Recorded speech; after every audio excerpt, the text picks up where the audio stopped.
We've heard many concerns from parents about back to school plans, but there are some parents who are ready, happy, and willing to send their kids back. Adrienne Ivy is a rancher and agriculture advocate outside of Ituna. A Facebook post she wrote about sending her kids back to school has garnered a lot of attention, and she joins me now. Adrienne, is it hard for you to be positive about going back to school with what seems like a lot of public dissent? No, for me, myself, typically I'm a personality who tries to find the positive in anything.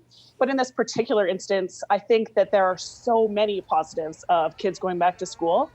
For my kids in particular, being out on the farm, they are craving social interactions with people other than their sibling and parents so badly. That's the main one. But there's really just the overall picture of what their lives look like these days. School really will add so much, and not only am I looking forward to it, they really are too. What are you hearing from people inside your community? Pretty much, it's very consistent around here. Most of my friends and family, they are all very excited to be sending their kids back. There's definitely a level of comfort. We know that the teachers and administrators have been working so hard trying to come up with plans that work for our individual school and the other schools in the area. So I really feel that it is more common than people think to have a level of comfort with the return to school plan. Let's talk about risks, because you wrote about risks, but not the risks of COVID-19. Right. And don't get me wrong, COVID-19 is definitely a risk and something that we need to be aware of and take precautions against. But what we are forgetting in the conversation is that it's not the only risk.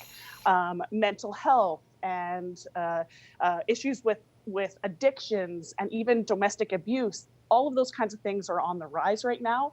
And it's something that we're losing that part of the conversation and only focusing on the COVID associated risks. So I think it's really important that as parents, we worry about the whole picture of risks every day of our children's lives, and this should be no different. So I think that school, while may present some risk with COVID, also eliminates or reduces other risks, and we need to look at the whole balance.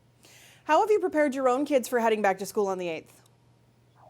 Well, we've had lots of conversations. I think, like anything, the more that we can talk with our kids and prepare them mentally, the easier the transition will be. Really, we've been really careful about being positive and seeing the good parts of things, but also preparing to reduce the negative.